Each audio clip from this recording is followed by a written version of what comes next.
محمد صلى الله عليه وسلم وشر الأمور محدثاتها وكل محدثة بدعة وكل بدعة ضلالة وكل ضلالة في النار ثم أما بعد أيها المسلمون أوصيكم ونفسي بتقوى الله عز وجل فاتقوا الله يا عباد الله اتقوا الله في أنفسكم وأولادكم وأزواجكم وعشيرتكم وفي جميع أعمالكم وأقوالكم نسأل الله سبحانه أن يجعلنا وإياكم من عباده المتقين ومن عباده المؤمنين المخلصين الصالحين إنه ولي ذلك والقادر عليه أيها المسلمون আল্লাহ সুবহানাহু ওয়া তাআলা আমাদেরকে সৃষ্টি করেছেন এবং সুন্দর করেই সৃষ্টি করেছেন।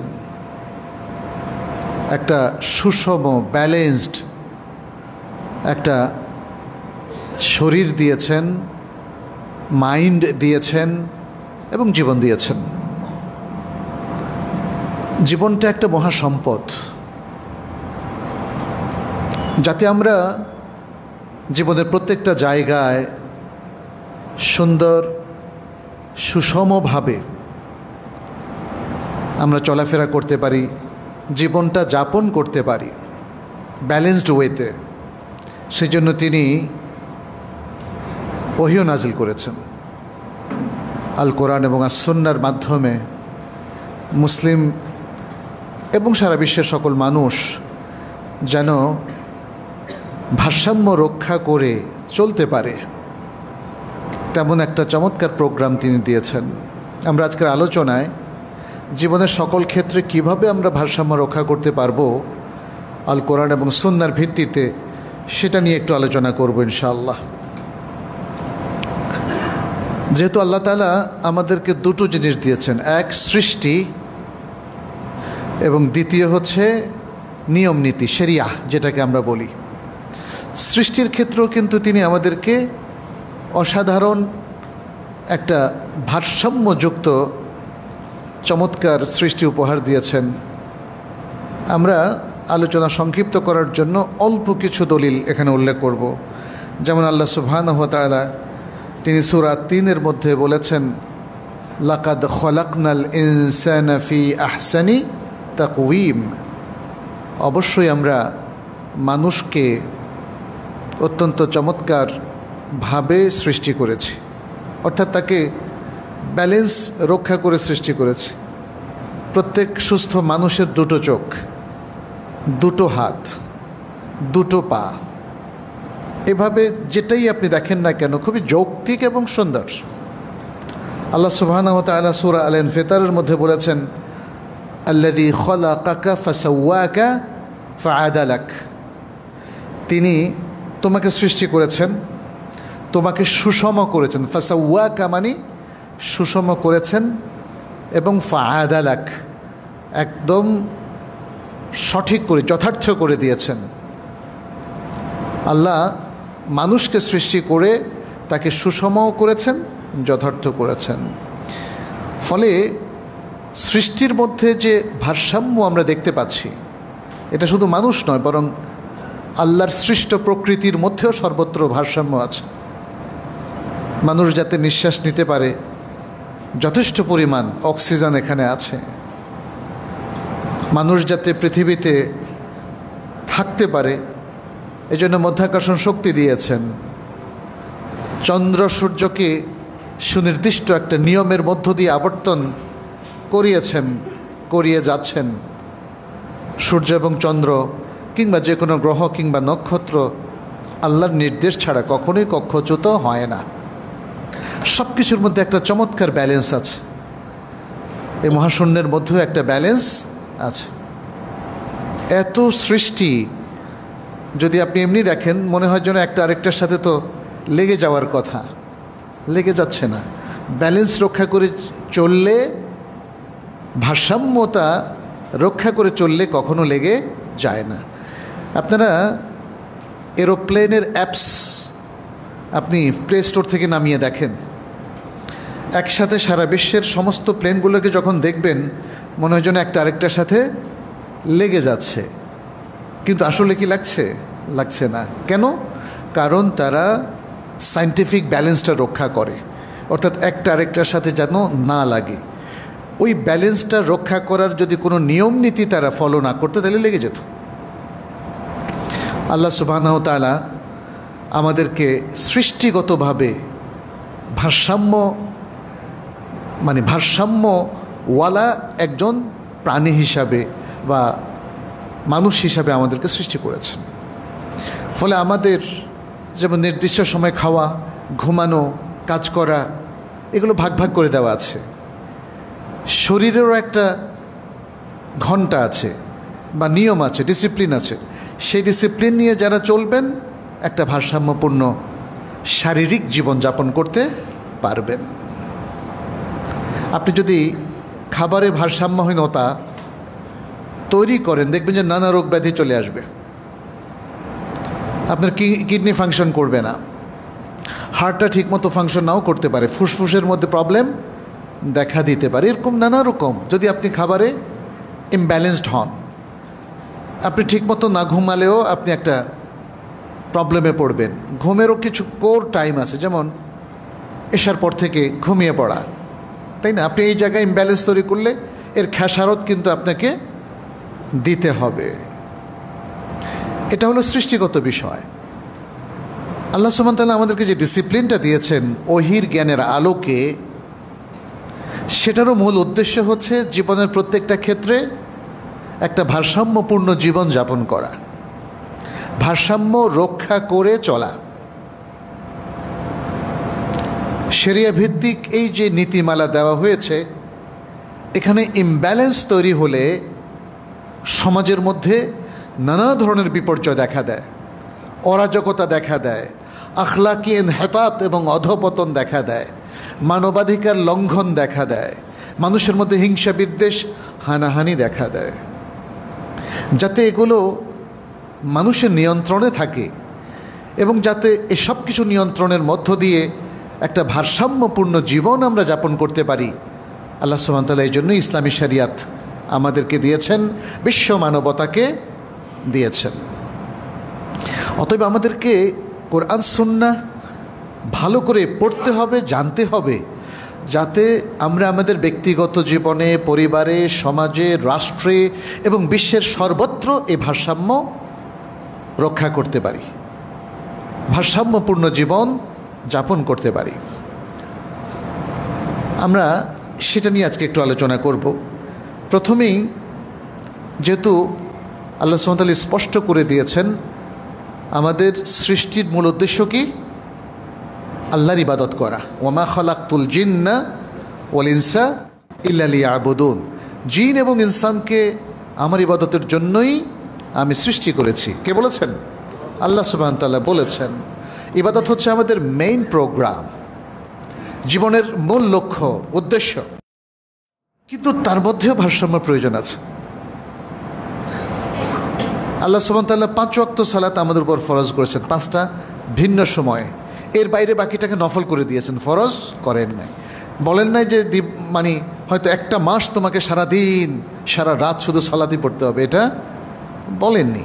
তাহলে জীবনের এই যে মহান লক্ষ্য আল্লাহর ইবাদত, এই জায়গায়ও কিন্তু আমাদের ভারসাম্যপূর্ণ হতে হবে, ব্যালেন্স রক্ষা করতে হবে। কীরকম? কারণ আমাদের তো আল্লাহ সুবহানাহু ওয়া তাআলার বিভিন্ন জায়গায় নানা দায়িত্ব দিয়েছেন। আপনার পরিবারের দায়িত্ব কার? আপনার। স্ত্রীর খোরপোশের দায়িত্ব কার? সন্তানকে চালানোর দায়িত্ব কার? সমাজে মানুষকে সচেতন করা, দাওয়া দেওয়া, তাই না? অনেকগুলো দায়িত্ব। অতএব আপনি যদি সারাদিন শুধু সলাতেই পড়েন তাহলে কিন্তু ভারসাম্য থাকলো না। এ প্রসঙ্গে বিখ্যাত একটা হাদিস আব্দুল্লাহ ইবনে আমর ইবনুল আস রাদিয়াল্লাহু তাআলা আনহুমা থেকে বর্ণিত হয়েছে। নবী সাল্লাল্লাহু আলাইহি ওয়াসাল্লাম এর কাছে পৌঁছল যে আব্দুল্লাহ ইবনে আমর ইবনুল আস তিনি দিনভর সিয়াম রাখেন, রাতভর সালাত পড়েন। এতে তার স্বাভাবিক জীবন বিঘ্নিত হচ্ছিল। তার স্ত্রী শিকায়ত করেছে আল্লাহর রাসূল সাল্লাল্লাহু আলাইহি ওয়াসাল্লামের কাছে যে সে আমাদের হক রক্ষা করে না, সে শুধু সালাত নিয়ে আর সিয়াম নিয়েই ব্যস্ত। তখন রাসূলুল্লাহ সাল্লাল্লাহু আলাইহি সাল্লাম তাকে বললেন, আলাম উখবার আন্নাকা তাসুমু ওয়ালা তুফতির, আমাকে কি এটা অবহিত করা হয় নাই যে তুমি শুধু সিয়ামই রেখে যাচ্ছ এবং সিয়াম ভাঙছো না, ওয়া তুসাল্লি ওয়ালা তানাম, এবং তুমি সালাত পড়ে যাচ্ছ কিন্তু ঘুমাচ্ছ না। তখন তিনি বললেন, নবী সাল্লাল্লাহু আলাইহি সাল্লাম বললেন, শোনো, ফাসুম ওয়া আফতির ওয়া সাল্লি ওয়া নাম, তুমি সিয়াম রাখো, এটা তো ভালো কাজ, নিষেধ করছি না, কিন্তু ভাঙতেও হবে। কিছু সিয়াম ভাঙতে হবে জীবনের প্রয়োজনে, অন্যের অধিকারের প্রয়োজনে, স্ত্রীর প্রয়োজনে, সন্তানের প্রয়োজনে। তুমি কিয়ামুল লাইল করো, কোনো সমস্যা নেই, কিন্তু তোমাকে ঘুমাতে হবে তোমার শরীরের প্রয়োজনে। এটাই ব্যালেন্স, এটাই ব্যালেন্স। নবী সাল্লাল্লাহু আলাইহি সাল্লাম দেখেন জিনিসটা আরও ইলাবোরেটলি ব্যাখ্যা করলেন। কি বললেন? ফাইন্না লিআইনিকা আলাইকা হাযযান ওয়া ইন্না লিনাফসিকা ওয়া আহলিকা আলাইকা হাযযান, তোমার নিজের উপর নিজের একটা হক আছে। হাযযুন এখানে হাক্কুনের অর্থে অধিকার আছে। তোমার নিজের একটা অংশ আছে, যে অংশটা তুমি উপভোগ করবা, তোমার অধিকার, এনজয় করবা। আবার তোমার চোখের একটা অধিকার আছে, অংশ আছে, তাকে ঘুমাতে দিতে হবে। তোমার আহাল, পরিবার পরিজনের একটা অধিকার আছে, তার সে অধিকার তোমাকে পূরণ করতে হবে। এটা বুখারীর হাদিস। আচ্ছা, কোনো কোনো বর্ণনা এভাবে এসছে, ফাইন্না লিজাউজিকা আলাইকা হাক্কান, যে তোমার স্ত্রীর তোমার উপরে হক আছে। ওয়ালে জাসাদিকা আলাইকা হাক্কান, এবং তোমার শরীরের তোমার নিজের উপরে একটা হক আছে। তাহলে দেখেন কতটা সচেতন হলে এভাবে বলতে পারে একজন মানুষ। রাসূলুল্লাহ সাল্লাল্লাহু আলাইহি সাল্লাম তিনি তো মানবাধিকার সংরক্ষণের জন্যই এসেছেন, এবং মানুষের মধ্যে একটা ভারসাম্যপূর্ণ জীবন যেন তারা যাপন করে সেই নির্দেশনা দেওয়ার জন্যই তিনি এসেছেন। ফলে ব্যক্তি পর্যায়ে, সমাজে কিংবা রাষ্ট্রে কিংবা অন্য যে কোনো জায়গায়, এমনকি রিলিজিয়াস দায়িত্ব পালনেও যদি কোনো ত্রুটি হয়, তিনি সেটা চমৎকারভাবে সংশোধন করে দিয়েছেন এবং নির্দেশনা দিয়েছেন কিভাবে ব্যালেন্স রক্ষা করতে হবে। তিনি বলেছেন, তুমি সিয়াম রাখো এবং ভাঙো, তুমি কিয়ামুল লাইল করো এবং রাত্রে ঘুমাও।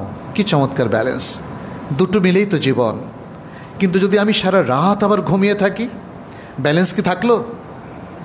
আমি সিয়ামের কথা যদি ভুলে যাই, যে আমাকে সিয়াম ভাঙতে বলেছে বাট সিয়ামই রাখলাম না, এমনকি রমাদান মাসেও, ব্যালেন্স কি থাকলো? ঘুমাতে বলেছে তাই বলে ফজর, জোহর, আসর, মাগরিব, এশায় 3 ওয়াক্ত ঘুমিয়ে থাকলেন, এটা কি ব্যালেন্স হলো? ব্যালেন্স হলো না। তাহলে দুদিক থেকে আমাদেরকে ব্যালেন্স রক্ষা করতে হবে। সহিহ মুসলিমের রাওয়ায়াতে এসেছে, ফাইন্নাকা ইযা ফাআলতা যালিক হাজামাত আইনাক, তুমি যদি এভাবে ইমব্যালেন্স লাইফ লিড করো, তাহলে তোমার চোখগুলো ক্ষতিগ্রস্ত হয়ে যাবে, বিপর্যস্ত হয়ে যাবে। ওয়া নাফিহাত নাফসুক, তোমার শরীর ক্লান্ত হয়ে যাবে। ওয়ালে আইনিকা হাক্কুন, তোমার চোখের একটা হক রয়েছে। ওয়ালে নাফসিকা হাক্কুন, তোমার নিজের একটা হক রয়েছে। ওয়ালে আহলিকা হাক্কুন, এবং তোমার পরিবার পরিজনের একটা হক রয়েছে। কুম ওয়ানাম ওয়াসুম ওয়া আফতির, এটা মুসলিমের বর্ণনা। তুমি কিয়ামুল লাইল করো এবং ঘুমাও, তুমি সিয়াম রাখো এবং ভাঙো। আচ্ছা, এখানে আরেকটা হাদিসও এসছে বুখারীতে, বিখ্যাত এই হাদিসটা হয়তো আপনারা অনেকেই শুনেছেন। 3 জন ব্যক্তি একবার রাসূলুল্লাহ সাল্লাল্লাহু আলাইহি সাল্লামের বাসায় এসে একটু হাঁক ডাক করলো, মুহাম্মদ সাল্লাল্লাহু আলাইহি সাল্লাম আপনি কি বাসায় আছেন নাকি? তিনি তখন বাসায় ছিলেন না। পরে 3 জন দাঁড়িয়ে পড়ে কথাবার্তা শুরু করলো, তারা নিজেদের মধ্যে আলাপ করা শুরু করলো। একজন বলল কি,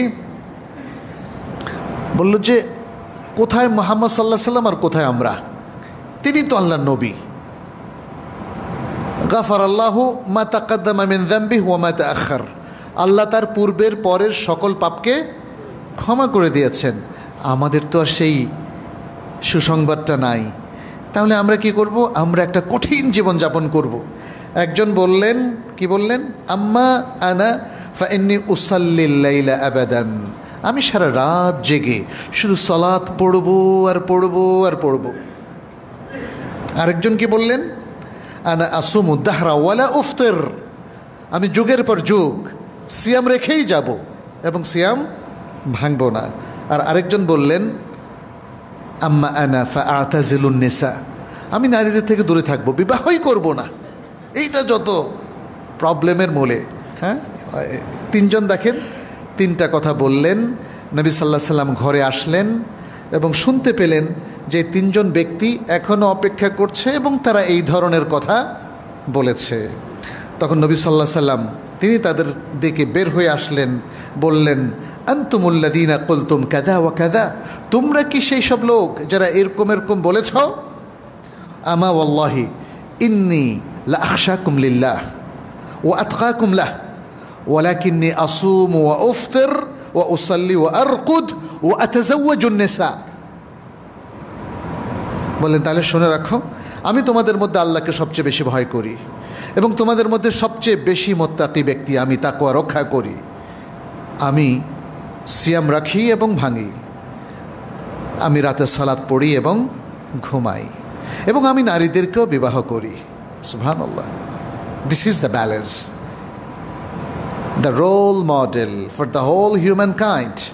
সুবহানাল্লাহ, সারা পৃথিবীর সকল মানুষের জন্যে যিনি আদর্শ ছিলেন, রোল মডেল ছিলেন, তিনি সিয়াম রাখতেন এবং ভাঙতেন। তিনি কিয়ামুল লাইল করতেন এবং রাতে ঘুমাতেন, এবং তিনি নারী সঙ্গ থেকে নিজেকে বিচ্ছিন্ন করেননি। তিনি বিবাহ করেছিলেন এবং তার সন্তান সন্ততিও হয়েছিল। এখানে কোনো বৈরাগ্যবাদ নাই, সন্ন্যাসী সিস্টেমটা ইসলামে নেই। ইসলামের সবচেয়ে গুরুত্বপূর্ণ দিনী ব্যক্তিত্বও ইসলামের বা ইসলামী সমাজের কোর ব্যক্তি, প্রধানতম ব্যক্তি।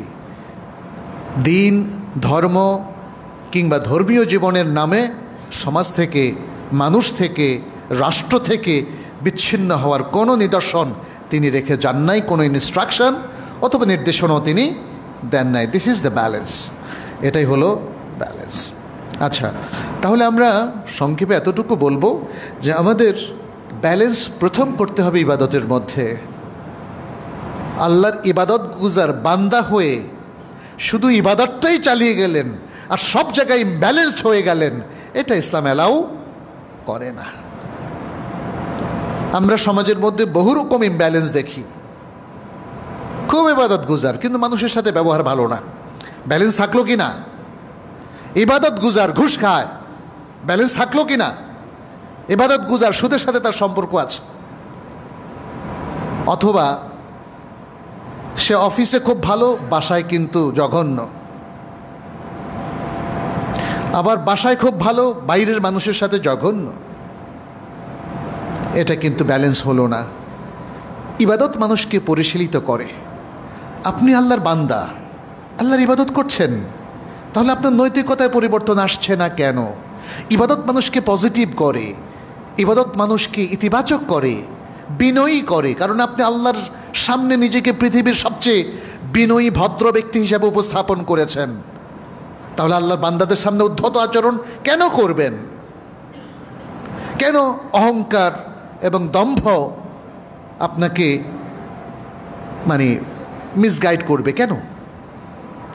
আপনি তো সকল দম্ভ অহংকার পরিত্যাগ করে আল্লাহর সামনে সেজদা করেছেন। মনে রাখবেন, সেজদা করার চাইতে দলিল ও খার আর কোনো অবস্থা মানুষের জীবনে নাই। আসলে মুশকিল হচ্ছে, আমার মনে হয় আমাদের অধিকাংশ মানুষই সেজদা করতে গিয়ে সে যে নিজেকে কতটা দলিল ও খার করলো এই অনুভূতিটাই নাই। এটাকে একটা রিচুয়াল হিসেবে নিয়েছে। কীভাবে সালাত পড়তে, এইভাবে দাঁড়িয়ে রুকু করে সেজদা করবে, শেষ। নাও, আপনাকে সেজদার মিনিংটা বুঝতে হবে, রুকুর মিনিংটা বুঝতে হবে, এবং আপনি নিজেকে আসলে কোন জায়গায় উপস্থাপন কিভাবে করলেন এটাও বুঝতে হবে। এই বুঝটুকু না থাকলে আসলে ব্যালেন্স আসবে না, বুঝটুকু না থাকলে ব্যালেন্স আসবে না। আমরা দেখি যে আল কোরআনের বক্তব্য আর সুন্নাহর বক্তব্য হচ্ছে সকল ইবাদত মানুষকে পরিশীলিত করে, তাকে মুখলিস বানায়, তাকে মুত্তাকি বানায়, তাকে বিনয়ী বানায়, তাকে কানেত বানায়। সুবহানাল্লাহ, এই অসংখ্য আয়াত, অসংখ্য হাদিস রয়েছে। আকিমিস সালাতা লিদুলুকি শামস, আকিমিস সালাতা লিযিকরি, ইন্নাস সালাতা তানহা আনিল ফাহশাই ওয়াল মুনকার। আল্লাহ সুবহানাহু ওয়া তাআলা এইভাবে উল্লেখ করে দিয়েছেন। এবং সিয়ামের ক্ষেত্রে আমরা দেখি যে তাকওয়া শেখায়, অর্থাৎ পাপ থেকে ঢালস্বরূপ সিয়াম মানুষকে রক্ষা করে, একটা প্রোটেকশান দেয়। সালাত মানুষকে মুনকার এবং ফাহশা থেকে প্রোটেকশান দেয়। হজ মানুষকে নানা ধরনের আখলাকি সবরগুলো শেখায়, এই যে ইবাদত। তাহলে আমরা যারা ইবাদত করছি তাদের জীবনে ব্যালেন্সটা কোথায়? ব্যালেন্সটা নাই কেন? পাপ থেকে তো আপনার মুক্ত থাকার কথা, তো পাপের মধ্যে সম্পৃক্ত হলেন কেন? আপনি তো হজ করে এসেছেন, আপনি উমরা করে এসেছেন, কিন্তু এরপরও আপনার জীবনের মধ্যে কোনো পরিবর্তন নাই কেন? এটা খুব বড় ধরনের একটা বিষয়। আসলে ব্যালেন্স রক্ষা করার যে প্রোগ্রামটা ইসলাম দিয়েছে ওটার সাথে আমরা পরিচিত হই না। আমরা শুধু রিচুয়ালগুলো পালন করে যাচ্ছি। কিছু জিনিস শিখলাম মা বাবা থেকে অথবা ধর্মীয় ব্যক্তিত্বদের কাছ থেকে, বাস সেটা পালন করে যাচ্ছে। আমাদেরকে বলা হয়েছে এগুলো করলে জান্নাতে যাবে, বাস। অতএব আমি আশা করছি যে আমরা প্রত্যেকেই এই যে নানা ব্যালেন্সের দিকগুলো বললাম, শুধু একটা দিক না, বেশ কয়েকটা দিক আমরা এখানে চিহ্নিত করলাম। আপনারা ইবাদতের ক্ষেত্রে সেটা খেয়াল রাখবেন। দ্বিতীয় হচ্ছে আমাদের প্রাত্যহিক জীবন যাপন, প্রিয়জনদের সাথে, সমাজের অন্যান্য নাগরিকদের সাথে এই জীবনযাপনের ক্ষেত্রে ব্যালেন্স রক্ষা করা। এই জায়গায়ও কিন্তু আমাদের একটা বড় ধরনের বিপর্যয় আছে। আমরা কিন্তু ঠিকমতো রক্ষা করতে পারছি না আমাদের যে ব্যালেন্স। এখানে আমরা দেখি যে আমাদের যেমন পুরুষরা যারা বাইরে কাজ করছেন, ঘরে তাদের যথেষ্ট সময় কম দেওয়া হচ্ছে। নারীরা তারাও দেখেন রান্নাবান্না নিয়ে ব্যস্ত। বাইরের থেকে যখন তার স্বামী আসে সেখানেও দেখা যাচ্ছে যে সে আসার সাথে সাথেই কিন্তু কথা কাটাকাটি হয়ে যাচ্ছে। অধিকাংশ ফ্যামিলিগুলোতে এখন এটা ঘটছে। প্রত্যেকেই একে অপরের দোষ খুঁজে বেড়াচ্ছেন, কাকে কোনখান দিয়ে আটকানো যাবে, হুজ্জত কায়েম করা যাবে। ঠিক একই অবস্থা প্রতিবেশীর মধ্যেও চলছে। জনগণের মধ্যে, বিভিন্ন দল মতের গোত্রের মধ্যেও আমরা দেখি একই রকম ব্যালেন্স নেই। অথচ ইসলাম এসেছে কী জন্যে? ওয়াদকুরু নি'মাতাল্লাহি আলাইকুম ইয কুনতুম আ'দাআন ফাআল্লাফা বাইনা কুলুবিকুম ফাআসবাহতুম বিনি'মাতিহি ইখওয়ানা। তোমাদের উপর আমার নিয়ামতকে স্মরণ করো, যখন তোমরা ছিলে পরস্পর শত্রু, অতঃপর আল্লাহ তোমাদের হৃদয়ে ভালোবাসা ঢেলে দিলেন, তোমরা হয়ে গেলে পরস্পর ভাই ভাই। তো ইসলামের প্রত্যেকটা এই যে বিধান দেখবেন যে এগুলো এসেছে আমাদেরকে ঐক্যবদ্ধ করার জন্য। সালাত, এই যে সালাতুল জুমা, সকলে আমরা একসাথে হলাম, এটা তো ঐক্যের প্রতীক। 5 ওয়াক্ত সালাত জামাতের সাথে আমরা আদায় করছি কেন? আদায় করছি কিন্তু বিদ্বেষটা যাচ্ছে না। তাহলে বুঝতে হবে যে এটাকে ঠিকমতো ডায়াগনোসিস করতে পারছি না আমরা, ব্যালেন্সটা আসছে না কেন? দেখবে যে দাঁড়িপাল্লা দিয়ে যখন কেউ কোনো জিনিস মাপে তখন সে ব্যালেন্স রক্ষা করে, নয়তো তো ওজন ঠিক হবে না। যদি এই পাল্লায় বেশি থাকে এই পাল্লা থেকে ওই পাল্লায় নিয়ে যায়, অথবা এখান থেকে একটু কমায় রাখে যাতে দুইটা পাল্লা সমান হয়। সে কিন্তু সিম্পলি ডায়াগনোসিস করতে পারছে যে সে যখন দাঁড়িপাল্লা দিয়ে মাপে তখন আসলে সমস্যাটা কি, সমান কেন হচ্ছে না। সমান হওয়া পর্যন্ত সে তার চেষ্টা সংগ্রাম অব্যাহত রাখে। আমরা কিন্তু এই চেষ্টাটা করছি না। আমার প্রতিবেশীর সাথে আমার সমস্যা আমি নিজে নাকি আমার প্রতিবেশী? দেখেন, আমি ভাবছি আমার প্রতিবেশী ভাবছে আমি। স্বামী এবং স্ত্রীর মধ্যে যখন কথা কাটাকাটি হয়, ধরেন সাংসারিক অশান্তি তৈরি হয়, তখন স্বামী ভাবে যত দোষ হচ্ছে স্ত্রীর, আর স্ত্রী ভাবে যত দোষ হচ্ছে স্বামীর। এবং এভাবে জাতির বৃহত্তর সকল পরিসরেও দেখবেন এই ধরনের ইমব্যালেন্স। কেউ কিন্তু ডায়াগনোসিস করে এটা বের করছে না দোষটা আসলে আমার। যদি আমারই দোষ হয় তাহলে তো আমি সংশোধন হয়ে যেতে পারি, আমি সংশোধন হয়ে গেলে তো ব্যালেন্স চলে আসে। এই দোষগুলো অনেক কিছুর ক্ষেত্রে হতে পারে, খুব যৎসামান্য জিনিসের কারণেও কিন্তু ইমব্যালেন্স তৈরি হতে পারে। আপনি যদি আপনার আচরণে খারাপ কথা বলেন, ইমব্যালেন্স তৈরি হয়ে যাবে। জাস্ট কথার মধ্যে যদি একটা গুতা দিয়ে কথা বলেন, ইমব্যালেন্স তৈরি হয়ে যাবে। একটু আক্রমণ করে কথা বললেন, ইমব্যালেন্স তৈরি হয়ে যাবে। মানুষের যেমন সমালোচনা করলেন, এই সমালোচনা করারও কিছু নীতিমালা আছে। ব্যালেন্সড ক্রিটিক্স বা সমালোচনাটা হলো কনস্ট্রাকটিভ, যেটা গঠনমূলক, আর ইমব্যালেন্সটা হলো আক্রমণাত্মক। মনে রাখবেন, ইমব্যালেন্সটা হলো আক্রমণাত্মক। এই জন্যে পৃথিবীর সবচেয়ে শান্ত মানুষেরও যদি আপনি সমালোচনা করেন অশান্তভাবে, অর্থাৎ আক্রমণাত্মকভাবে, তাহলে সে আর শান্ত থাকবে না, কারণ তার মধ্যে আপনি বিদ্বেষ তৈরি করে দিলেন। ফলে আমাদের এশরা, আমাদের অবস্থানটা কিন্তু আর সুন্দর থাকলো না। অনেক মানুষ মনে করে যে আমি তো হকটাই বলেছি, আমি তো খারাপ কিছু বলি নাই। আপনি একটা গালি দিয়েছেন, আপনি মনে করছেন এই গালিটাও হক। আপনি খুব আক্রমণাত্মকভাবে কথা বললেন, আপনি মনে করছেন ইয়েস, ইউ ডিজার্ভ দ্যাট, এটা বলা উচিত আপনাকে, নাহলে আপনার শিক্ষা হবে না। কিন্তু আসলে কি এভাবে শিক্ষা দেওয়া যায়?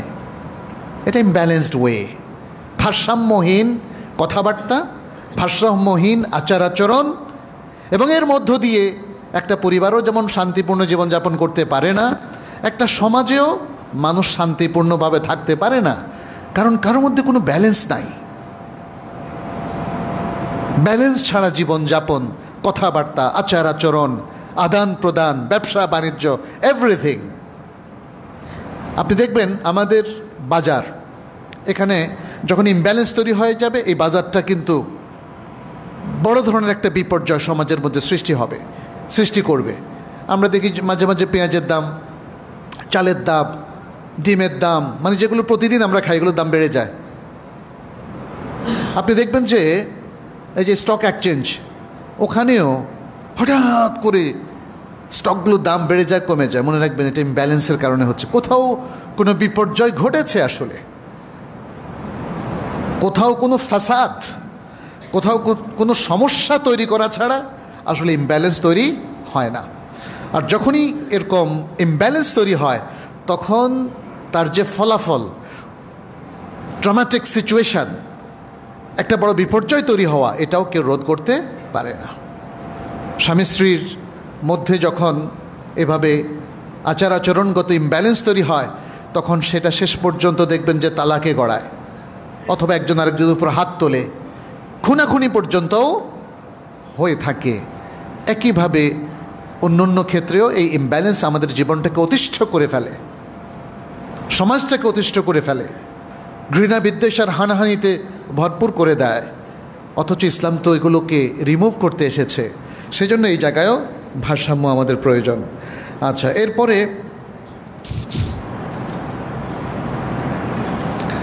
আরেকটা ভারসাম্য প্রয়োজন হচ্ছে আচার আচরণে। মানে আল্লাহ সুবহানাহু ওয়া তাআলা কিছু জিনিস নির্ধারণ করে দিয়েছেন যার ফলাফলও নির্ধারিত। যেমন দুর্ব্যবহার করে কারো কাছে আপনি পপুলার হতে পারবেন, এটা আল্লাহ নির্ধারণ করে দিয়েছে। আবার ভালো ব্যবহার করে মানুষ আপনাকে ঘৃণা করবে, এটাও আল্লাহ হতে দেবেন না। সে আপনার শত্রুতা করতে পারে, কিন্তু ঘৃণা করতে অপারগ। আপনি যাকে সারা জীবনভর যার পাশে দাঁড়িয়েছেন, যাকে হয়তো সাহায্য সহযোগিতা করেছেন, আর্থিক সহযোগিতা দিয়েছেন, সে কিন্তু মন থেকে আপনাকে ভালোবাসবে। কিন্তু পার্থিব কোনো কারণে যদি শত্রুতাও করে, সেটা তো আচরণগত একটা বড় ধরনের ফল্ট, ত্রুটি, কিন্তু সে কিন্তু মন থেকে আপনাকে ঘৃণা করতে পারবে না। যে ভালোবাসা দেয়, সম্প্রীতি দেয়, তাকে অন্যরা আসলে ঘৃণা করতে পারে না, অক্ষম। আবার যে ঘৃণার কাজ করে, তাকেও সম্প্রীতি এবং ভালোবাসা দেওয়াটা এটা অসম্ভব, মানুষের নেচারের সাথে যায় না। আল্লাহ তার নবী সাল্লাল্লাহু আলাইহি সাল্লামকে বলেছেন, ফাবিমা রাহমাতিম মিনাল্লাহি লিনতা লাহুম, তুমি আল্লাহর রহমতে তাদের জন্য নরম হয়েছ, সফট হয়েছ। ওয়ালাউ কুনতা ফাযযান গালিযাল কলবি লানফাদ্দু মিন হাওলিক, আর যদি তুমি কঠোরভাষী এবং কঠোর হৃদয় সম্পন্ন হতে, তাহলে তোমার চারপাশ থেকে তারা সরে যেত। তাহলে আপনার সুলুকের এবং আচরণের, বিহেভিয়ারের বিশাল বড় একটা প্রভাব আছে। এর ব্যালেন্সটা রক্ষা করতে হবে। একজন মানুষ হঠাৎ হাসে আবার হঠাৎ কাঁদে, কিসের আলামত এটা বলেন তো? তাই না? অর্থাৎ সে স্বাভাবিক সেন্সের মধ্যে নেই, হয়তো তার মেন্টাল হেলথে বড় ধরনের প্রবলেম হয়ে গেছে, চিকিৎসা প্রয়োজন। অতএব মানে মানুষের সাথে হাসার কথা বললে যদি আপনি কাঁদেন, আর কাঁদার কথা বললে যদি হাসেন, ব্যালেন্স থাকলো না। আমাদের সমাজে দেখেন, ভালো কাজ করলে মানুষ ক্ষেপে যায়, কিছু মানুষ ক্ষেপে যায়, আপনি তাকে চেষ্টা করলেও কোনো দিন অন্যায় কাজ করাতে পারবেন না। সাহাবায়ে কেরাম এবং আজকের যুগেও নিশ্চয়ই এমন কিছু মানুষ আছে আলহামদুলিল্লাহ, যাদের কারণে সমাজটা টিকে আছে। তারা হয়তো সমাজের বৃহত্তর অংশের ইমব্যালেন্সটাকে তাদের ভালো কাজ দিয়ে ব্যালেন্স করার চেষ্টা করে, তারপরেও শেষ রক্ষা হবে না। এই সমাজের অধিকাংশ মানুষ ভারসাম্যপূর্ণ জীবনের দিকে ফিরে আসতে হবে এবং ভারসাম্যপূর্ণ আচরণ তাদেরকে করতে হবে। আচ্ছা, এখানে আরেকটা তৃতীয় যে জিনিসটা বা চতুর্থ, সেটি হচ্ছে কথাবার্তায় ব্যালেন্স রক্ষা করা। এটা যদিও আচরণের একটা অংশ, বাট তারপরেও আমরা বললাম কথাবার্তায় ব্যালেন্স রক্ষা করাটা কেমন। যেমন আল্লাহ সুবহানাহু ওয়া তাআলা এখানে কিন্তু ব্যালেন্স রক্ষা করার মূলনীতিটা দিয়েছেন। প্রত্যেকটা পয়েন্টে কোরআনের আয়াত আছে। তিনি সূরা লোকমানের মধ্যে বলছেন, লোকমান তার সন্তানকে যে ওসিয়া করেছিল, এটা তার মধ্যে একটা, ওয়াগদুদ মিন সাওতিকা ইন্না আনকারাল আসওয়াতি লাসাউতুল হামির, আর তোমার আওয়াজটাকে সংযত করো, কারণ সবচেয়ে বিশ্রী আওয়াজ হচ্ছে গাধার আওয়াজ। আপনি চিৎকার করে যদি মা বাবার সাথে কথা বলেন, তাহলে আপনি কোরআনের লঙ্ঘন করলেন। কোরআন বলছে ফালা তাকুল্লাহুমা উফিন। আপনি শিক্ষকের সাথে আচরণে ব্যালেন্স রক্ষা করছেন কি না, তাই না? নাকি আপনি শিক্ষকদেরকেও ইগনোর করছেন এবং তাদের সামনে বেয়াদবি করছেন, কটুবাক্য উচ্চারণ করছেন। দেখার বিষয়, আজকের আধুনিক শিক্ষা কিন্তু আমাদের তরুণদেরকে অনেক আদবের বাইরে নিয়ে গেছে, তাই না? শিক্ষক, শিক্ষা প্রতিষ্ঠানের প্রধানরাও তাদের রাগারাগি এবং তাদের খারাপ ব্যবহার থেকে মুক্ত হতে পারে না। আবার এটাও ঠিক, কোনো ক্ষেত্রে হয়তো শিক্ষক নিজেই এমন কিছু করেছেন যে কারণে সাধারণ শিক্ষার্থীরা তার বিরুদ্ধে ক্ষেপে উঠেছে, তাই না? কথাবার্তা, এখানে মূল জিনিসটা হচ্ছে কথাবার্তা। কি কথা বলছেন? আমরা দেখি যে যে যত গুরুত্বপূর্ণ, তার সামান্য ভুলটা ততটাই কঠিন প্রবলেম তৈরি করে, তাই না? সমাজে, রাষ্ট্রে কিংবা ইভেন প্রতিষ্ঠানেও যদি শ্রমিকদের মধ্যে কিছু অসন্তোষ থাকে, আর বস এসে এমন কিছু কথা বললেন তাদের গায়ে, মনে হয় যেন কাটা গায়ে নুনের ছিটা যেটা বলা হয়, তাহলে তো হাদ্দিস ওয়ালা হারাজ, এমন কঠিন ব্যবস্থা, এটা কিছুদিন পরে কিন্তু মিলিয়ে যাবে। কারণ মানব দেহ এখানে তার প্রতিষেধক আছে, সেই প্রতিষেধক পেলে সে সুস্থ হয়ে যায়। ওয়ালা ইয়ালতামু মা জারাহাল লিসান। কিন্তু মানুষ জিহ্বা দিয়ে যে আঘাতটা দেয়, এটা আর উপশম হয় না। কথার কষ্ট মানুষ ভুলতে পারে না। ফলে এই জায়গায় আমাদের ব্যালেন্স রক্ষা করতে হবে। আপনার সন্তান, সে কিন্তু আপনাকেই সবচেয়ে বেশি ঘৃণা করবে, পৃথিবীর অন্য মানুষের চাইতে আপনাকেই বেশি ঘৃণা করবে, কারণ আপনি বদমেজাজি। আমাদের সমাজে আমরা দেখি যে বাবার সারসারুন, যারা বেশি কথাবার্তা বলে, অহেতুক কথাবার্তা যারা বলে, তাদেরকে তিনি মিন করেছেন। যাই হোক, এরপরে ব্যালেন্স রক্ষা করতে হবে আমাদের চলাফেরা, লোকদের অন্তর্ভুক্ত হয়ে, অথবা হতে পারে অন্যের সম্পত্তি অন্যায়ভাবে গ্রাস করার মাধ্যমে, এটা ঘুষের তরিকায়ও হতে পারে অথবা কোনো জমি দখলের মাধ্যমেও হতে পারে। তাহলে ব্যালেন্স তো থাকলো না। আর এই যে ইমব্যালেন্সটা তৈরি হলো, সমাজের মধ্যে ঘুষ বেড়ে গেল, চুরি বেড়ে গেল, দুর্নীতি বেড়ে গেল, জনগণের সম্পত্তি আত্মসাৎ করা বেড়ে গেল, বা মানুষকে ঠকানো, প্রতারিত করা, এগুলো সবই কিন্তু মনে রাখবেন ইমব্যালেন্স। জীবিকার ক্ষেত্রে আপনি আপনার ব্যবসায় যদি মানুষকে প্রতারণা করেন, আপনার ব্যবসা দেখা গেল যে জায়েজ, সিমেন্ট ব্যবসা করছেন কিন্তু প্রতারণা করলেন।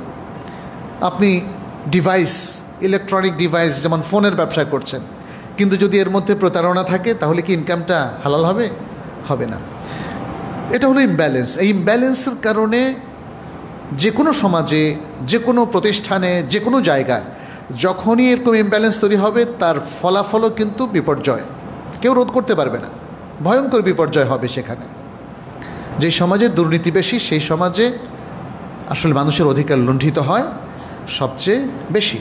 ফলে যদি এটা আমরা দেখি যে সারা বাংলাদেশে মানুষ এখন বৈধ ইনকাম করে, মানুষের জীবন প্রাণ ফিরে পাবে না? অবশ্যই। অবৈধ ইনকাম করলে কেউ না কারো অধিকার আপনি কিন্তু নষ্ট করলেন, দেশের অধিকার, মানুষের অধিকার, জনগণের অধিকার। ফলে অবৈধ কোনো কিছু চলা মানেই হচ্ছে কারো না কারো অধিকার নষ্ট হলো। সুতরাং জীবিকা উপার্জন অথবা টাকা পয়সা উপার্জনের ক্ষেত্রে ইমব্যালেন্সটা শুধু একজন ব্যক্তি বা একটা প্রতিষ্ঠান নয়, পুরো দেশকে, পুরো জনপদকে ক্ষতিগ্রস্ত করে। দ্বিতীয় হচ্ছে ইনফাক। ইনফাক মানে হচ্ছে খরচ করা। আপনি ইনকাম করলেন সব বৈধ, খরচ করবেন কোথায়? বৈধ ইনকাম কি অবৈধ জায়গায় খরচ করা যায়? যায় না, কিন্তু মানুষ করে, মানুষ করে। সুতরাং আপনাকে বৈধ ইনকাম করে বৈধ জায়গাতেই খরচ করতে হবে। আর আরেকটা জিনিসও মনে রাখতে হবে, এখানে ইসরাফ এবং তাবযীর কোনোটাই করা যাবে না। বৈধ জায়গায় অতিরিক্ত খরচ করা, এটাও ইসলাম নিষেধ করেছে। অনেক ওলামায়ে কেরাম বলেছেন এটা হলো ইসরাফ। বৈধভাবে অতিরিক্ত, প্রয়োজনের অতিরিক্ত খামাখা খরচ করা ইসরাফ। আর বৈধ টাকাটাকে অবৈধ জায়গায় অতিরিক্ত, মানে অবৈধ জায়গায় খরচ করাটা, এটা অতিরিক্ত হোক আর না হোক, এটা হলো তাবযীর। অবৈধ কোনো কিছু তো ইসলামে অ্যালাউডই না, অতএব তার কোনো প্রয়োজন নাই। আপনি এমন একটা জায়গায় কিছু খরচ করলেন যে কাজটা অবৈধ, সেটা হলো তাবযীর। অতএব আমাদেরকে খেয়াল রাখতে হবে, এখানেও ব্যালেন্স লাগবে। আর ব্যালেন্সের কথাটা সূরা আল ফুরকানের মধ্যে আল্লাহ চমৎকারভাবে বলে দিয়েছেন, বলেছেন ওয়াল্লাযীনা ইযা আনফাকু লাম ইউসরিফু ওয়া লাম ইয়াকতুরু ওয়া কানা বাইনা যালিকা কওয়ামা। তারা যখন খরচ করে তখন তারা অপব্যয়ও করে না, আবার কৃপণতাও করে না। অপব্যয় এবং কৃপণতার মাঝামাঝি অবস্থানে থাকে। এই মাঝামাঝি অবস্থানটা কি? ভারসাম্যপূর্ণ অবস্থান, ভারসাম্যপূর্ণ অবস্থান। আচ্ছা, এরপরে আরেকটা গুরুত্বপূর্ণ বিষয় হচ্ছে, অন্যের ব্যাপারে আপনি যখন কোনো মন্তব্য করবেন বা হুকুম দেবেন, সেখানেও ব্যালেন্স থাকতে হবে। একজন লোক সামান্য ভুল করলো আর আপনি তাকে মানে বাজে মন্তব্য করে শেষ করে দিলেন, এটা হলো না। একজন লোক ছোট্ট ভুল করলো, তাকে যেভাবে নসিহা করার সিস্টেম ইসলাম বলেছে, আপনি সেটাকে লঙ্ঘন করে নিজের মন মতো জিনিস চাপিয়ে দিলেন, তাকে মানুষের সামনে ভয়ঙ্করভাবে রিফিউট করলেন। এতে ইমব্যালেন্স তৈরি হয়। আপনি যেমন ইমব্যালেন্স তৈরি করেছেন, আপনার এই সমালোচনাটাও অন্যরা নিতে পারে না, তখন তারা দ্বিগুণভাবে আপনার বিরুদ্ধে দাঁড়িয়ে যায়, তাই না? ফলে এই জায়গাটা আমাদেরকে মনে রাখতে হবে। এখানে আল্লাহ সুবহানাহু ওয়া তাআলা বলেন সূরা আল মাইদার ৮ নম্বর আয়াতে, ইয়া আইয়ুহাল্লাযীনা আমানু, হে ঈমানদারগণ, কুনু কাওয়ামিনা লিল্লাহ শুহাদাআ বিল কিসতি ওয়া লা ইয়াজরিমান্নাকুম শানাআনু কওমিন আলা আল্লা তা'দিলু ই'দিলু হুয়া আকরাবু লিত-তাকওয়া ওয়াত্তাকুল্লাহ ইন্নাল্লাহা খাবীরুম বিমা তা'মালুন। হে ঈমানদার লোকেরা, তোমরা আল্লাহর জন্য দণ্ডায়মান হও আর ইনসাফ সহকারে সাক্ষ্য দাও। কোনো জাতির প্রতি বা সম্প্রদায়ের প্রতি শত্রুতা যেন তোমাদেরকে ইনসাফ না করার প্রতি উদ্বুদ্ধ না করে, তোমরা ইনসাফ করো। এটাই হচ্ছে তাকওয়ার সবচেয়ে নিকটবর্তী। আর আল্লাহকে ভয় করো, নিশ্চয়ই আল্লাহ তোমরা যে আমলগুলো করছো সে সম্পর্কে সম্যক অবগত অবহিত। আচ্ছা, আল্লাহ সুবহানাহু ওয়া তাআলা দেখেন সূরা আন-নিসার মধ্যে একই কথা আবারও বলেছেন একটু ভিন্নভাবে 135 নম্বর আয়াতে, ইয়া আইয়ুহাল্লাযীনা আমানু কুনু কাওয়ামিনা বিল কিসতি শুহাদা'a লিল্লাহি ওয়ালাউ আলা আনফুসিহিম আউল ওয়ালিদাইনি ওয়াল আকরাবিনা ইন ইয়াকুন গানিয়ান আও ফাকিরান ফাল্লাহু আওলা বিহিমা ফালা তাত্তাবিউল হাওয়া আন তা'দিলু। বলেছেন, হে ইমানদার লোকেরা, তোমরা ইনসাফ সহকারে দণ্ডায়মান হও, আল্লাহর জন্য সাক্ষীদাতা হয়ে যাও, যদিও সেটা তোমাদের নিজেদের বিরুদ্ধে যায় অথবা তোমাদের বাবা মায়ের বিরুদ্ধে কিংবা আত্মীয় স্বজনের বিরুদ্ধে। এখানে আল্লাহ সুবহানাহু ওয়া তাআলা বলছেন ইনসাফ কায়েম করার জন্য।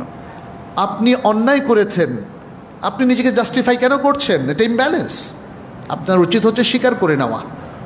স্বীকার করে নেওয়ার এই দৃষ্টান্ত আমরা নবী সাল্লাল্লাহু আলাইহি সাল্লামের সাহাবাদের মধ্যে প্রচুর পাই। এমনকি তারা যারা বিবাহিত অবস্থায় জেনাও করেছেন, নবী সাল্লাল্লাহু আলাইহি সাল্লামের কাছে এসে বললেন, ইয়া রাসূলুল্লাহ, আমি এই কাজটি করেছি, আমার উপর আকিম আলাইয়াল হাদ, আমার উপর আপনি ফৌজদারি দণ্ডবিধি, ইসলামের ফৌজদারি দণ্ডবিধি আপনি কায়েম করুন। নবী সাল্লাল্লাহু আলাইহি সাল্লাম মুখ ফিরিয়ে নিলেন, আবার বললেন, আবার বললেন, আবার বললেন। চতুর্থবার বলার পরে তিনি নিজের উপর নিজেই সাক্ষী কায়েম করে এতটা আফসোস, এতটা অনুতপ্ত তিনি হলেন, রাসূল সাল্লাল্লাহু আলাইহি ওয়াসাল্লাম শেষ পর্যন্ত তার উপর শাস্তি কায়েম করলেন। ইমরাত জুহাইনা গোত্রের সে মহিলা অথবা গামেদিয়া গোত্রের সে মহিলার কথাও আপনারা জানেন। তার মানে হচ্ছে অপরাধ করবেন, অস্বীকার কেন করবেন? তাহলে আপনাদের কি আখিরাত নেই? আখিরাতের ভয় নেই? এ কথাই আল্লাহ তাআলা এখানে বলছেন। নিজের বিরুদ্ধে, নিজের বাবা মা কিংবা আত্মীয় স্বজনের বিরুদ্ধে হলেও আপনি সত্যকে স্বীকার করে নেবেন, কারণ আপনি সত্যকে স্বীকার না করলে তখন এটা অন্যদের উপর গিয়ে পড়বে এবং একটা বিপর্যয় সৃষ্টি হবে, ভুল বিচার হতে পারে, অন্যরকম হুকুম হতে পারে, যেটা কখনোই উচিত নয়।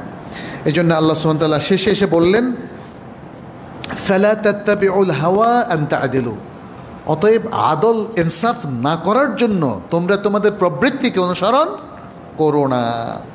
এরকম আরও অনেকগুলো নসুস আছে। আরেকটা বিষয় হচ্ছে আমরা ব্যালেন্স রক্ষা করতে হবে আমাদের আবেগ অনুভূতির ক্ষেত্রেও। আবেগকে সংযত রাখাটাই হচ্ছে এখানে ব্যালেন্স। অধিকাংশ মানুষ অন্যায় যা কিছু করে সেটা আবেগের বশবর্তী হয়ে করে, বিশেষ করে যখন মানুষ কথা কাটাকাটি করে, লাগালাগি করে, হাতাহাতি করে কিংবা খুনোখুনি করে, এইসবের পেছনে তার বুদ্ধিবৃত্তি কাজ করে না, কাজ করে তার আতিফা, আরবিতে বলা হয় তার আবেগ, তার ইমোশান। এই ইমোশানটাকে কন্ট্রোল করাটা খুবই জরুরি এবং এখানে সংযত থাকাটা খুব জরুরি। ইমোশানটা আমরা জানি, ইমোশান না থাকলে মানুষ কিন্তু হাসতেও পারবে না, কাঁদতেও পারবে না। অনেক সময় আপনার হাসার প্রয়োজন হতে পারে। একটা খুশির সংবাদ, সবাই হাসছে, আপনি যদি না হাসেন বুঝতে হবে কোনো প্রবলেম আছে, হাসতে হবে। আবার দুঃখের কথা শুনে হাসা নয় তো, কান্না করতে হবে। কান্না, প্রিয়জন মারা গেছে, কেউ কি হাসতে পারবে বলেন? মানুষ তো বলবে যে পাগল হয়ে গেছে। কান্না করতে হবে, তাহলে মনটা একটু শান্ত হবে, তবে সেটা যেন বিলাপের পর্যায়ে না যায়, শরিয়া লঙ্ঘন না হয় সেটা খেয়াল রাখতে হবে।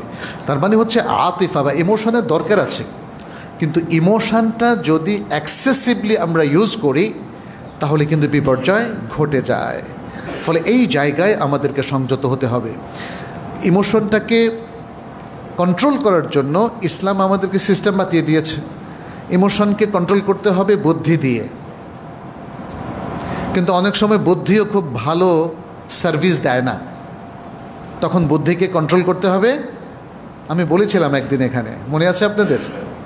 এলএম দিয়ে, নলেজ দিয়ে, জ্ঞান দিয়ে বুদ্ধিকে এবং বুদ্ধি দিয়ে ইমোশান বা আবেগকে কন্ট্রোল করতে হবে, তাহলেই ব্যালেন্সটা থাকবে, অন্যথায় কোনো ব্যালেন্স থাকবে না।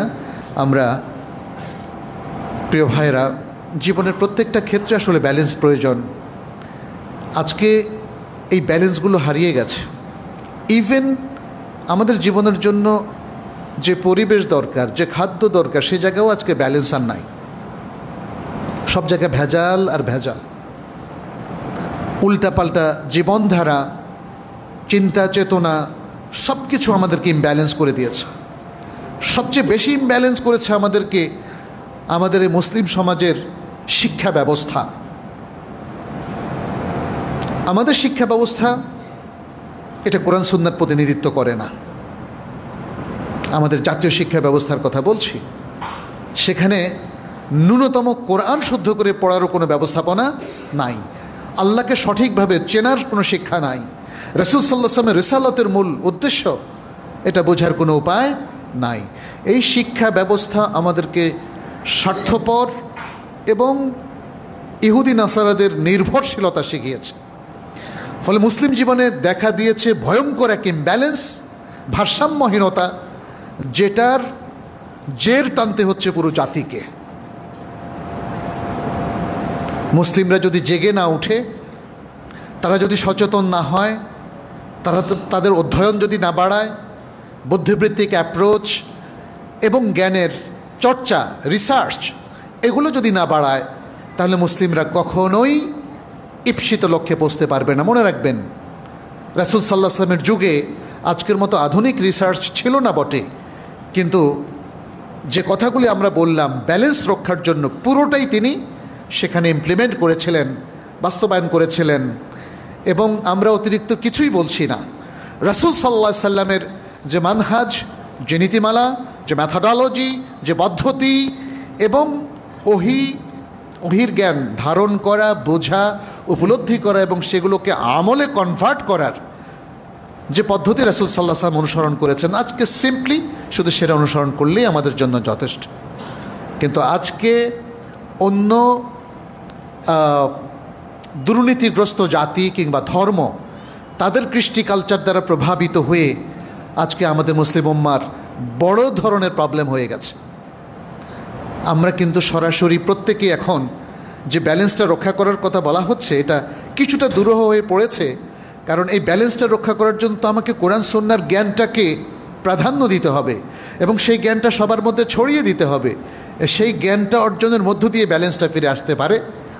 কিন্তু যদি আজকে পাশ্চাত্য শিক্ষার মধ্যে থেকে পাশ্চাত্য কৃষ্টি কালচার কিংবা পৌত্তলিক কৃষ্টি কালচারকে ধারণ করে আপনি জাতিকে উন্নত করতে চান, এটা কখনোই সম্ভব নয় এবং এই জায়গায় ব্যালেন্সও কখনো আসবে না। আমরা তো মুসলিম জাতি, তাই না? ফলে ব্যালেন্সটা হবে ইসলামিক ব্যালেন্স। ইসলাম ব্যালেন্স রক্ষা করার জন্য যে নীতিমালাগুলো দিয়েছে, আমি তার কিছু আপনাদের সামনে আজকে তুলে ধরেছিলাম। সেই নীতিমালাগুলোই আমাদেরকে বুঝতে হবে এবং প্রয়োগ করতে হবে। আল্লাহ আমাদের সবাইকে তৌফিক দান করুন এবং আমাদেরকে একটা ভারসাম্যপূর্ণ জীবন দান করুন, যাতে আমরা আমাদের দুনিয়ার জীবনে এবং আখিরাতের জীবনে উভয় জগতেই আমরা সাফল্য লাভ করতে পারি, আল্লাহর প্রিয় বান্দা হতে পারি। আল মুকাররাবুন, আল মুত্তাকুন, আল মুখলাসুন, এই ধরনের বান্দায় আমরা পরিণত হতে পারি। আল্লাহর কাছে আজকের এই খুতবায় আমি সেই দোয়াই করছি। আকুলু কাউলি হাযা ওয়া আস্তাগফিরুল্লাহ লি ওয়া লাকুম ওয়া লিসাইরিল মুসলিমিন ফাস্তাগফিরুহু ইন্নাহু হুয়াল গফুরুর রহিম।